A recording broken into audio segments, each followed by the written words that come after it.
Smoke rose over Rouen marketplace on May 30th, 1431. A 19-year-old girl, Joan, stood tied to a stake. The crowd called her a heretic, a witch, a liar. She wore men's clothes and claimed God spoke to her. For the English and their French allies, her death was political necessity. Joan's victories had to be discredited as devil's work, not God's. We remember Joan as a saint in armor, but the real girl was more complex, stubborn, afraid, and brave. To understand her, we must look past the legends to the world she lived in: war, faith, and brutal politics. Joan was a peasant, illiterate, shaped by the suffering of the 100 Years' War. English armies occupied the north. The French were divided and desperate. Her faith was common, but her conviction that God chose her was not. In her final moments, she asked for a cross. An English soldier tied 2 sticks together and handed it to her. As flames rose, she did not curse her enemies or recant. The crowd heard her cry out one name, again and again: Jesus! Her voice was silenced by fire, but her legend endured. Joan's story is not just about miracles, it's about a teenager who changed history and paid the ultimate price. She was not just a symbol, but a real girl from a small village. Her courage and conviction would echo long after the flames died. The world would never forget the girl in the flames. Joan was born around 1412 in Domremy, a small village on the edge of war-torn France. Her father was a farmer, her mother a devout woman. Joan's world was simple: spinning wool, church bells, and the constant threat of soldiers. The 100 Years' War was a daily danger for ordinary people. Joan was deeply religious, praying in the fields and attending church often. At 13, she began hearing voices and seeing visions. A bright light, a message to be good.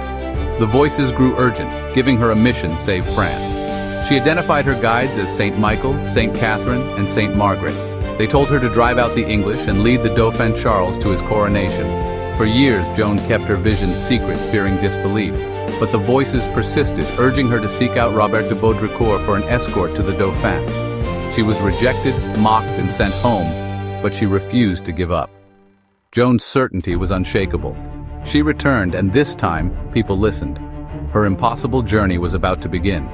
Joan's faith and stubbornness set her apart. She was convinced she was chosen for something extraordinary. The world would soon see if she was right. The girl from Domremy was ready to change history. In February 1429, Joan convinced Robert de Baudricourt to give her a horse and an escort. She cut her hair, dressed as a man, and traveled over 300 miles through enemy territory to Chinon. News of the peasant girl on a divine mission spread quickly. At court, the Dauphin Charles tested her by disguising himself, but Joan recognized him instantly. She declared her mission: lift the siege of Orléans and see Charles crowned at Reims. Charles was cautious, sending her to be examined by theologians at Poitiers. For weeks they questioned her, searching for heresy. Joan answered simply and honestly, insisting her proof would be seen at Orléans. The theologians found no fault and advised Charles to trust her. With church approval, Joan received armor, a banner, and command of an army. She wasn't a strategist, but her faith inspired the demoralized soldiers. With Joan at their head, the French marched to Orléans. Hope returned to France. The maid was ready to lead. Her journey from village girl to military leader was complete. The fate of a nation rested on her shoulders. The miracle was about to begin.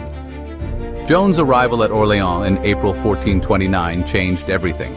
The French, hesitant and beaten down, found new courage in her presence. Within 9 days, the English siege was broken, a miraculous victory. Joan became the Maid of Orléans, a symbol of hope. Her fame soared as she led more victories in the Loire Valley. She insisted Charles must be crowned at Reims, deep in enemy territory. Despite the risks, her momentum was unstoppable.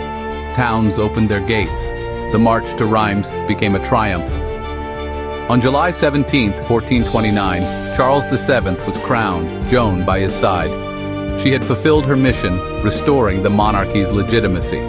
But her success made her dangerous to both English and French powers. After the coronation, the king's court hesitated.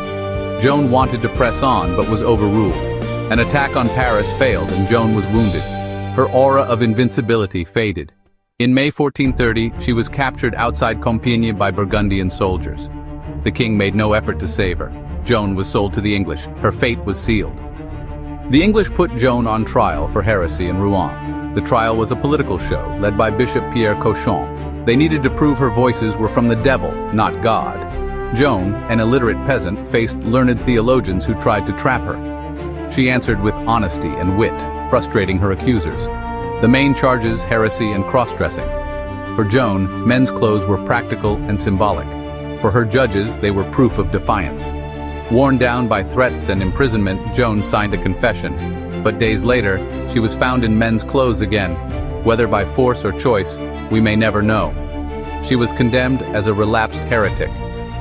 On May 30th, 1431, Joan was burned at the stake.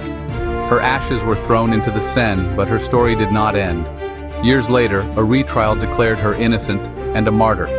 Over centuries, she became a symbol of French pride. In 1920, the church made her a saint. Today, Joan of Arc is remembered as a hero of faith and courage. Her conviction changed history, and her legend endures.